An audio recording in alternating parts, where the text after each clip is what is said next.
L-Istitut għall-Istudji Turistiċi l-ITS ħareġ bi strateġija għal pjantazzjoni għal 5 snin li ġejjin biex pajjiżna jkun ċentru ta' eċċellenza għat-turiżmu.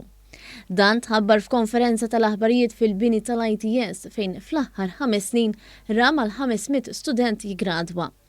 Il-ċermen tal-ITS, Carlo Mikallef, qal li t-turiżmu huwa mibni fuq ir-riżors uman u għalhekk l-investiment fl-istitut edukattiv ikun ifisser investiment fis-settur turistiku wkoll. Millum il-qoddim qegħdin naraw li bdil l-istrateġija tagħna nimmiraw iżjed għal turiżmu ta' eċċellenza u turiżmu ta' kwalità aħjar. Biex tibda twassal dan il-level ta' servizz, aħna rridu nkomplu nollu il-level tas-servizz li nofru.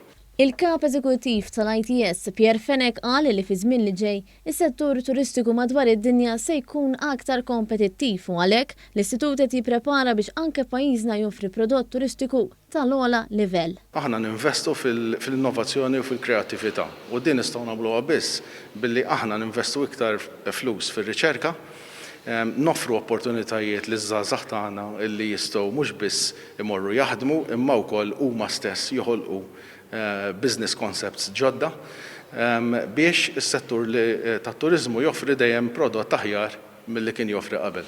Fl-indirizz tiegħu il-Ministru għat-Turiżmu Clayton Bartolo semma kif parti minn din l-istrateġija se tinkludi illi l-ITS jibda jaħdem minn kampus ġdid u għalhekk se jkun qed ifisser kapitlu ġdid għall-istitut kif ukoll għall-ospitalità ta' pajjiżna.